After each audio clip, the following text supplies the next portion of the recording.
movie or done some typing late into the night and thought, I think I'll go downstairs and raid the refrigerator. Well, that's what happened to me tonight. I was transcribing some recipes and I thought I'll just come down here and see what would be interesting in the refrigerator that I could take a little nosh. So let me show you something that I found. Now here is something delicious that I made before. And of course I always say if it's in there for a little while it even tastes better, right? The next day or that night. This is some yogurt soup. And here we have some wonderful cheese. This is a Boursin cheese. And now I'm going to show you how to make them because I think they're both delicious and I think you'll like them. But of course, before I cook, and you know I always cook like my grandmother, Oliver Sholem, may she rest in peace. In Jewish life, we always say that because we always think of a person who isn't living anymore and feel that their memory is always with us and that's a beautiful part of living and of life is to remember them.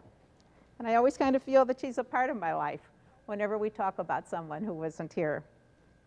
But I was looking at this recipe for yogurt soup, and I think it's kind of interesting. But first, let me tell you where it came from. It came from a book that's called The Rainbow Cooks.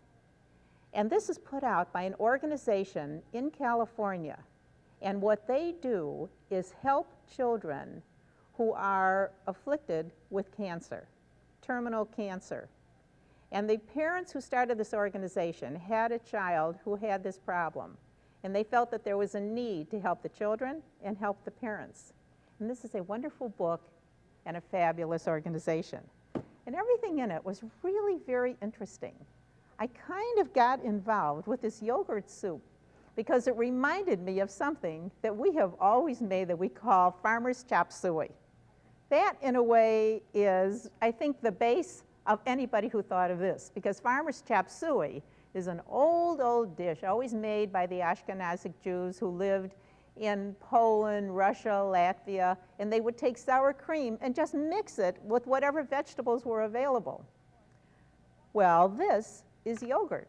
And of course, if we're going to start to nosh, let's start on something that's very low calorie. That kind of makes you feel better, doesn't it? That when you're going to start, you're going to eat something that's very low in calories.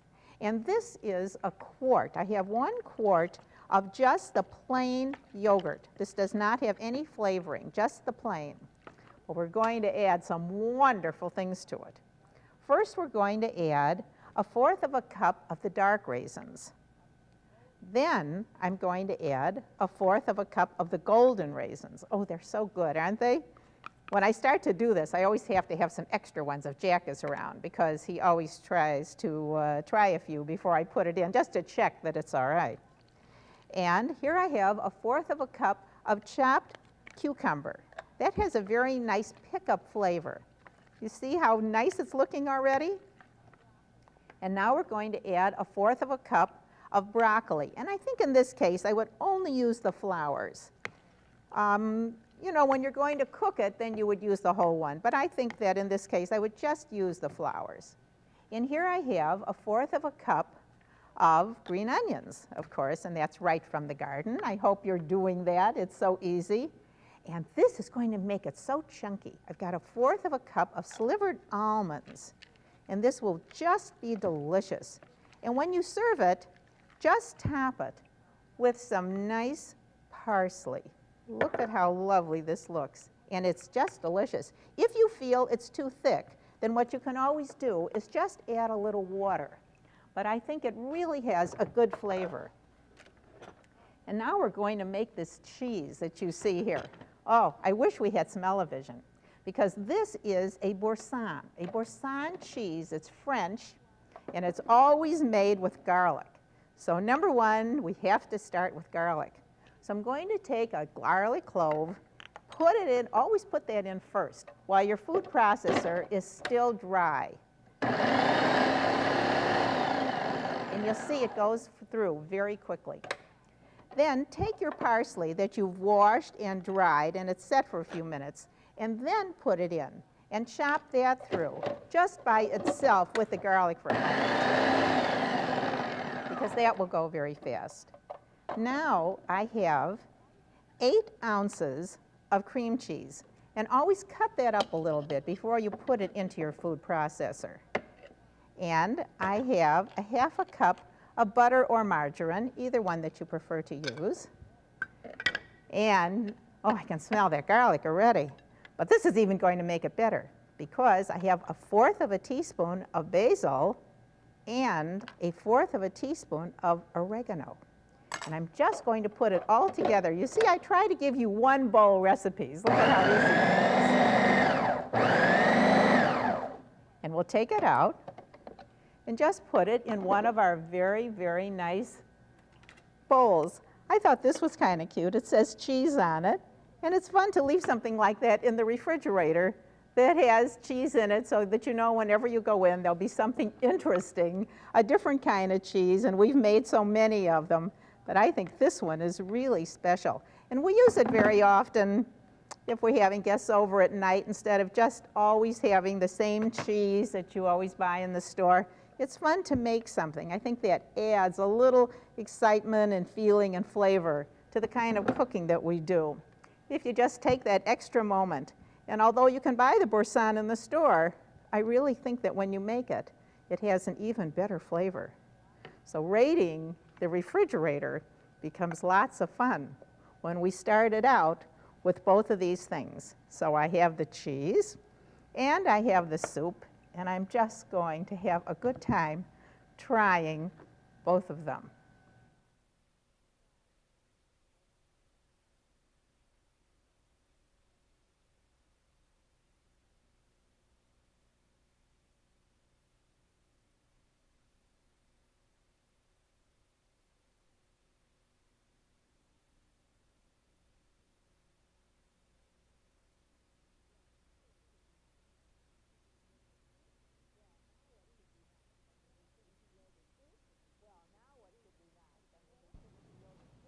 Well, now what should we nosh? I mean, we finished the yogurt soup and we finished the cheese. Let's see what else is in here. Oh, this is really something special. Apple pancake. Have you ever made an apple pancake? This is great. You know, sometimes if we're playing bridge with another couple and they come over, you don't want to make the same thing all the time and just serve some cheese. It's fun to try something different. An apple pancake, and I had some left. Oh, I'm so glad. We're going to absolutely love that. Let me see what else is in here. Here's this well, you know fresh is best, right? If you cook with me all the time. Nutty orange relish. This is all made with fresh things. Oh, that's so good. And you think that apple pancake is that complicated to make? It really isn't. You just have to concentrate for a few minutes. And what I do when we're playing bridge, when I'm dummy, oh, if you don't know how to play bridge, that doesn't sound very good. But when you play bridge, the person who's bidding, who's the partner, doesn't play that hand. So then that gives me an opportunity to go in the kitchen and I preheat the oven. Then the next time that I'm dummy and I'm out, I go in and I just start to peel the apples and get everything ready to go in here. And it goes very, very fast, as you're going to see. Now this pan is really called a pancake pan. That's really what it's for. But absolutely any skillet that you can put in your oven will work fine. And what I've done now is melted a 1/2 cup of butter and put it in here. And now added to that, I'm going to take about 3/4 cup of brown sugar because, you know, the idea is that we want this to caramelize. And you can put this back in the oven just for a little bit until the butter and the sugar caramelize a little bit. Otherwise, just mix it and be sure you mix it with a wooden spoon. Now, if you're using pans like this, be very careful that you don't get involved with using any kind of metal because that will absolutely scratch it. Or even if it's glass, if you're going to serve this in a glass bowl, don't use metal because that's going to scratch the sides of your pretty glass bowls. Now take 4 apples, about 4 or 5 apples that you can slice, core them, pare them, slice them, and I like to even slice them in half after that because you want this to be something that's easy to eat. If the apples are in rings, are too big, and a person sits down and they try to eat it, then it's very uncomfortable. I mean, this is for your guests. You want everybody to be comfortable when they pick it up and when they eat it. So this is 4 apples that we have cored and pared and sliced. And I'm going to pour this right into the pan. Look at how nicely this is going to work out. Now add that in carefully into the caramelized butter and sugar. And of course, you can't make this without cinnamon. So add 1 tablespoon of cinnamon as you're mixing it through. And that's going to give it a brown color, but will also help the caramelizing. Put this on the side for 1 minute while we make our batter. And again, sometimes I just let that sit and go back and play for a while, and then come back at the last minute because my oven is already preset to 350. This is all ready. All I have to do now is to take 2 eggs, and of course, you know, in kosher cooking, we're going to check them. We're going to put our eggs into a special bowl, check them to see that there isn't any blood, and pour them into, this doesn't have to be a large bowl, just kind of a medium-sized bowl. Check your 2 eggs, put them in, and with a light beater, just on a light, beat them up a little bit. And added to that, I'm going to add a 1/2 cup of flour. This is going to be a very light batter.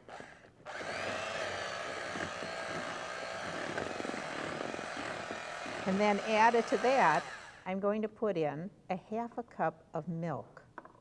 And put that in gradually so that your batter will be very soft. You see how this looks? Just a very, very light batter. And pour this carefully over your apples. Take your apples and just pour this batter, which is very nice and very soft. Pour this over the apples. And of course, we want it again to have a cinnamon flavor because it's this caramelized feeling that's going to add to it. So take the rest of your cinnamon and just sprinkle it over the top. Put this in to a 350 oven for about 20 minutes. You kind of have to figure when you're going to be ready because you want to serve this when it's just about when you take it out of the oven or within 20 minutes of when you take it out, because that's the fun. It's really good if you do it at that particular time and not wait too long. Then it really tastes delicious. Now I also found something else in the refrigerator. I can't believe it was still there. Oh, this is so good. You know, the oranges all through our country are so wonderful at any time of the year. And not only in our country, but what about in Israel? When you walk down the streets of Israel or you go to the market, the oranges, you can smell it. You can smell the citrus all the way from the market all the way home. They have that wonderful flavor. And everybody's walking around eating oranges. Or even if you stop at these open markets where they might sell donuts or something, they'll be selling oranges. I mean, that's a part of the life over there. And in Spain, the Valencia oranges, the same thing. So here in the States too, we really love the oranges, and this makes a wonderful nutty orange relish. Here's what we're going to do. First, we're going to start with 3 oranges. Now, these oranges I have peeled and cut into chunks. We're going to put this all into the food processor. You know, I try to give you these one bowl things, and you'll see how easy this one is. Now, I have 1 orange here that I left the peeling on because that is going to give it that great flavor of feeling and tasting that. And that's what's a different flavor from different oranges. The Jaffa oranges have a different flavor. You'll see that if you try them. That's 1 orange in there. And now, oh, this is really going to knock you out. Do you know what this is? Crystallized ginger. Oh, it has such a great flavor. I mean, we used to use it as candy. You pick it up and everybody wants to taste some of it. So I have 3 tablespoons of crystallized ginger. And I'm going to put that in the food processor together and just beat it up. And see how that looks. Oh, it really goes together so nicely. Now, if you take that out of the food processor and put it in a bowl. Then, to really make it taste good, what do you see we're going to add to this? Here we have the oranges and the ginger. And now I have here 1 cup of brown sugar. And you'll see, as I add this into the mixture, it's going to dissolve. So just mix this through a little bit until it dissolves, and then add 1 cup of kind of coarsely ground walnuts. You know what I say, don't make everything too mushy. You want to feel the flavor. You want to understand how it really feels. And this will be so good. Here it is. Here's the one that's done. And this will make about 4 of these jars. You can keep it in the refrigerator for weeks, and it really is delicious.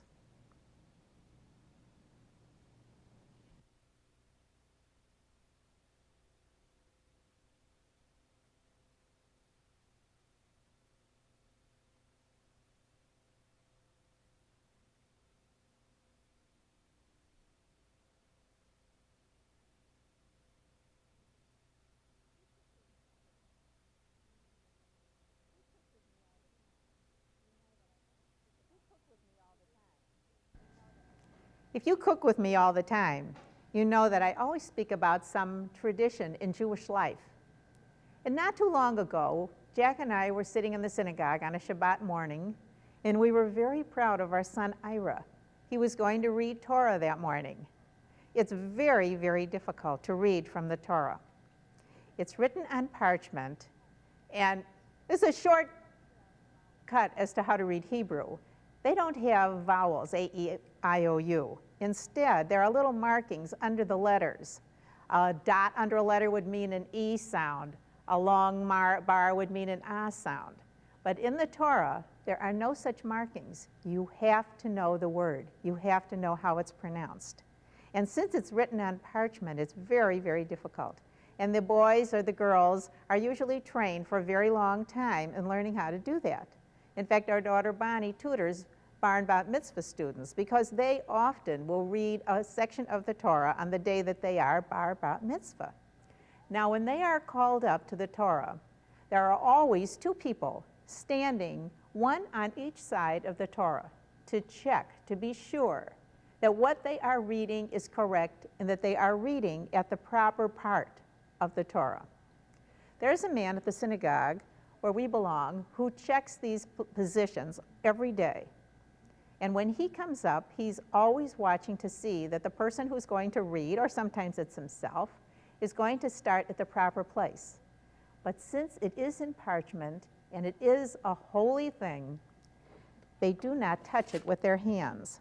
I'm going to try to show you a picture on this book. The picture here shows a cover that's usually put on the Torah, something that just embellishes it, an ornament.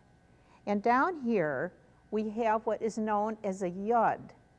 In Hebrew, the exact translation of yod is finger. If you look at this picture, I think that you can see a Torah. Now, if you would take this top off, you would see there are 2 poles, that the Torah is bound around these 2 poles called Etz Chaim. And if you look very closely, you can see that this yod, or this pointer, is hanging on here. And when it's opened up to be read, the person who's going to read is going to take the yod in their hand and is going to read from it. I'm going to show you 2 yods. This one is very conventional, and they have been used for hundreds and hundreds of years, usually in silver. Sometimes you will see them in wood, and very often they will be engraved with somebody's name. And you know, that was exactly what happened when Ira came down from the pulpit that morning to sit with us. And we told him we were very proud. In Hebrew, we say, Yasher Koach. We were very proud of you, Ira. You read it beautifully. He said, but do you know the exciting part? He said, the yod that I picked up. When I looked at the engraving, it was given to the synagogue when we were bar and bat mitzvah. Yes, we thought that was a lovely gift when our children were bar and bat mitzvah. We gave the synagogue a gift that would be used in the sanctuary. And many times these are found from hundreds of years ago, from Europe and from all over the world, yuds that were used at that time. Now, if you look very carefully, as I said, yod means finger, and right here at the point is a finger. That's how they are usually made, so that this finger will just point to where they are reading. And of course, they're going to read from right to left. Many times there were jewels, semi-precious jewels, that were even placed on them. And there are many very beautiful ones. If you ever go to a museum, a Jewish museum, and you see the ornamentation for the Torahs, you will always see a yud. But now I want to show you one that is very modern. This comes from an exquisite personal collection of some people. Look at this one. Isn't this beautiful? Now you can see right down here, you can see the finger, you can see the yod, and it widens out as it comes up. In fact, there is a Hebrew inscription on here, and it's taken from Jacob, one of the patriarchs, Abraham, Isaac, and Jacob. Jacob had a dream, and when he woke up at this place called Bethel, he said, God must have been in this place. And that is the inscription that is written on here. And now you can see that this was done by one of the most famous artisans and sculptors of our time. His name was Ludwig Walpert. And you will see many beautiful things that he has fashioned. He has done bimas and Torahs, and he has done wine cups, and even very beautiful arcs. And it always has a chain on it, because as you see, this will hang from the Torah after it has dressed, and will be used every day that the Torah is read. And of course, the Torah is only read on specific days, on Monday, Thursday, Shabbat, holidays, and specific other days. I hope that you will stop and notice next time you're in a museum that this is what we call a yud. And I think they are really very, very beautiful. But now it's time to finish our little noshing. I mean, this midnight snack is really getting exciting. First, we had our cheese and our yogurt soup. Well, we started with that low-calorie yogurt soup. Then we went on to that wonderful apple pancake and the nutty orange relish. I wonder if there's anything from dessert that was left. You know,